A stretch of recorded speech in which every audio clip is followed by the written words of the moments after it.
Welcome back to the channel.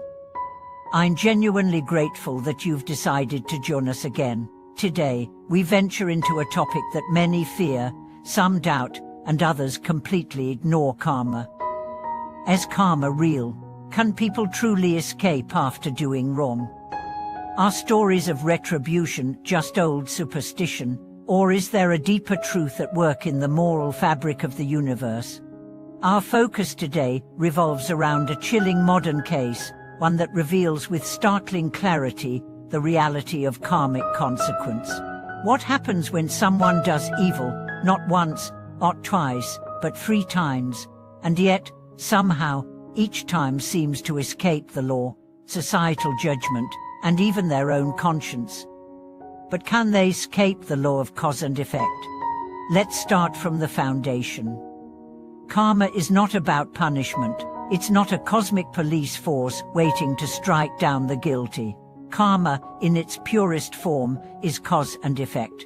Plant a seed, and the plant will grow. Plant a poisonous seed, and its fruit will harm. Karma is neither good nor bad. It is simply precise. It reflects you without bias.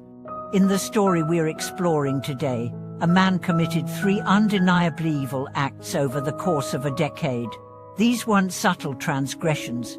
These were deliberate actions that harmed others for personal gain. Each time, by some twist of fate, he avoided consequences. He moved cities, he changed jobs, he even married and had children. To outsiders, he was a successful, charming man. But inside, something was unraveling.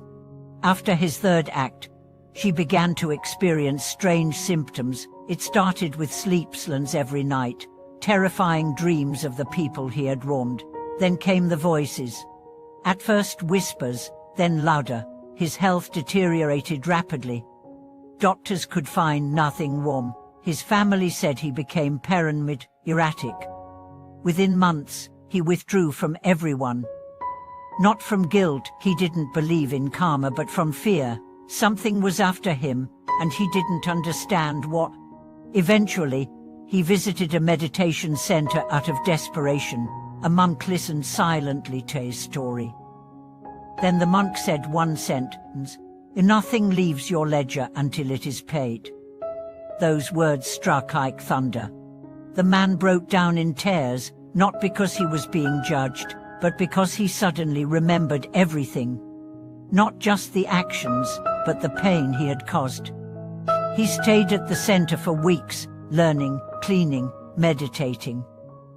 He began to recite Amitabha name daily. Slowly, he transformed, not perfectly, but sincerely. A year later, he passed away suddenly in his sleep. Witnesses said his face was peaceful. The very monk who had spoken to him said, "He returned the debt, and he was received." And now, whether you believe this story or not is your choice, but the principles it reveals are universal. Karma does not forget, but it does forgive if you confront it honestly. Here's what's most astonishing. The man didn't erase his past, he accepted it. He didn't undo his deeds, he bowed to their consequence. That's where redemption begins, not in denial, but in truth. In modern society, we are taught that as long as we are not caught, we are safe, that legality is morality. But Buddhism teaches that nothing escapes the mirror of karma. Even the thoughts you hide, the intentions no one sees, shape your future. Because karma isn't only external, it is internal. Your mind stores every imprint, your heart records every action, and when the conditions ripen, those seeds bloom. That's why confession, repentance, and transformation are so vital, not to appease a deity, but to cleanse your inner world. When you acknowledge your wrongs and sincerely change, your karmic weight begins to dissolve. There's a verse that says, "A single candle can burn away 1,000 years of darkness." That candle is awareness. That darkness is delusion. When you light the flame of insight, your past no longer controls you. But first, you must be willing to look.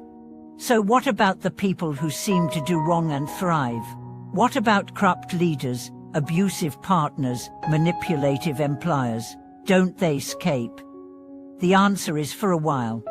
But karma is patient, it waits. Sometimes it ripens in this life, sometimes in the next, but it always ripens, and it's not about vengeance. Karma doesn't punish because it wants revenge. Karma simply reflects. It teaches. If you hurt others, you carry the vibration of hurt. That vibration eventually returns to you not as punishment, but as a mirror. The man in our story didn't suffer because the universe hated him. He suffered because his mind could no longer contain the weight of his actions. His own conscience became his tormentor, and eventually, his guide. This is not a threat, it's a chance. Because it means your future is not locked by your past. It means redemption is always possible if you are honest. Let me share another story. A young woman lived a life of theft and deception. She believed in nothing, trusted no one. One day, she stole a wallet from a man on a train. In it was a note. It read, "If you are reading this, you probably need help. Take the money. But also take this advice, recite the name of the Buddha." Something about the note struck her. She kept it. Years later, during a breakdown, she remembered it. She began to chant. Slowly, her life changed. She never returned the wallet, but she said she had paid back more in kindness than she ever stole.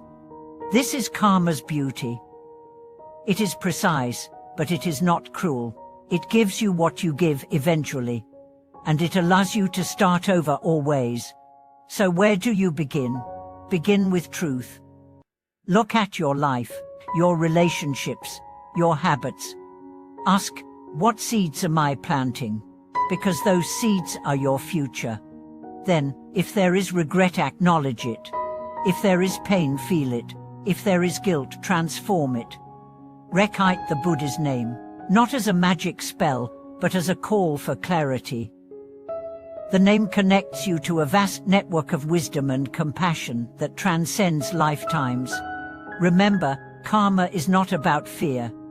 It's about responsibility. It empowers you to change. And that change begins the moment you stop hiding. Before we close, I want to ask you something. Is there something you've carried silently? A regret, a deed, a thought? You don't have to tell anyone, but tell yourself. Face it. Then take one step, a prayer, a vow, a chant. Let that be the turning point. Thank you for watching this video.